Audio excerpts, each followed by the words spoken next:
The concepts of androids and machines and just them living amongst our life looking exactly human isn't really a thing that's gonna be after our lifespan. I feel like that's gonna come in during our late 70s or 80s, maybe in 2050 or 2045ish, whatever. We might have robots that are part of our lives. Hell, maybe 2040 is an exaggeration. Maybe 2060, 70ish. Maybe when we're in our mid 70s as well. Maybe androids and everything is living amongst our lives will be very, it'll basically be a social norm as well. And technology has been advancing very rapidly over the past 20 years. The internet is a very, premature thing. It's right now, it's an infancy state as well. Just seeing it, you see technology itself advance so much. New phones are coming out every year, new Android phones coming out, every new iPhones, new computers, new tablets, everything that's coming out of our lives. And everyone just, hell, there's an Apple Watch, there's an there's different watches that even have, you can play games on your freaking watch, whatever. Your phone isn't used to calling anymore. It's used to be on social media as well, with social media's advances as well. But the reason I'm saying is because plastic memories does show us, basically what happens in the distant future,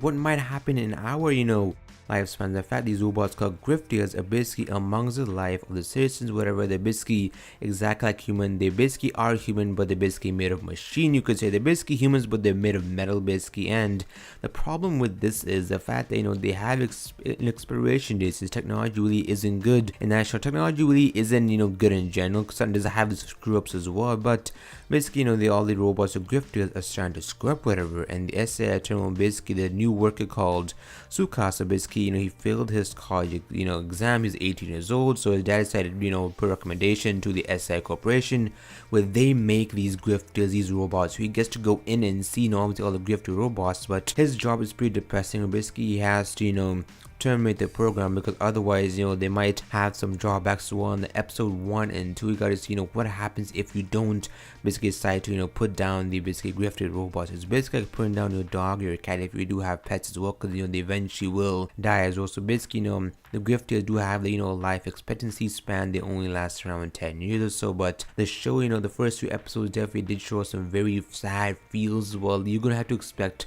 a lot of feels when you watch the show, which was, I found, very depressing. This is from the director who did Steins Gate, so it does have some aspect of time. You obviously know the time of the gift is expiring as well, since Steins Gate did talk about the concept of time travel as well. It did talk more about time traveling. This in the show talks about somewhat a little bit of time as well. We have no idea what, maybe we'll delve more into time as well, because that's one of the main things I realized from the first episode. Just time's running out. Don't regret anything else you do. And everything, just seeing even freaking one of the veterans of the grifter, freaking veteran Ilya even act the way she does as well. She and her, just all of her friends, I think she's always veteran, whatever, but she is starting to even, since she's a grifter, they don't have she isn't basically an exception from this, restriction. She isn't, an exception from this life expectancy. Eventually her life, her memories, everything is going to go away. She realizes that, she wants to be a normal human as well. She wants to have all her memories. She doesn't want to lose her memories of being in that machine. Well, she's seen countless people lose her memories. Probably that's why she has this sort of trauma as well. The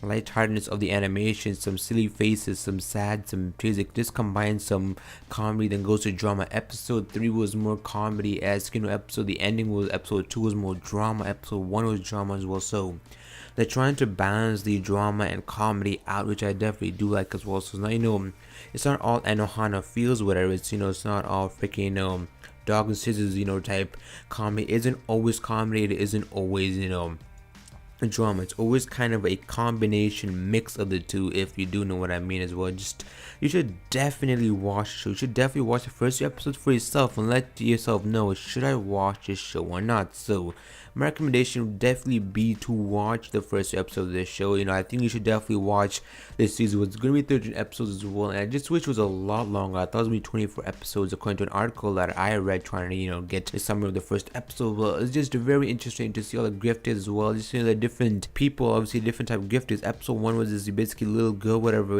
she had to go away from her grandmother as well, and her grandmother was refusing to give her, freaking her granddaughter that she called a grifter to the SI Corporation, the terminal service, which is what Sukas is part of. He's part of the terminal service as well. Episode 2 was basically this boy who was an engineer. He was part of this, his dad, or probably around his nephew, or I think it was nephew or dad, or his son was part of the engineering series as well. Episode 3, they didn't really delve into whole thing, went to more, trying to figure out Isla's character, Isla's character as well. Is trying to figure out all the characters as well, even Chizuki as well. Even though Isla did work with somebody else, and just seeing everybody else's character, just even Zack and the other grifters as well, just trying to explore all the characters, just made me very interested in this show as well. Just combined a lot of different things as well. So basically, my recommendation finally would be to definitely watch the first 2 episodes, and definitely would be to watch this series. So if you guys did enjoy the video, be sure to give me a thumbs up. It does help a lot. Like, subscribe to the channel if you have not already, and I'll see you guys later. Farewell.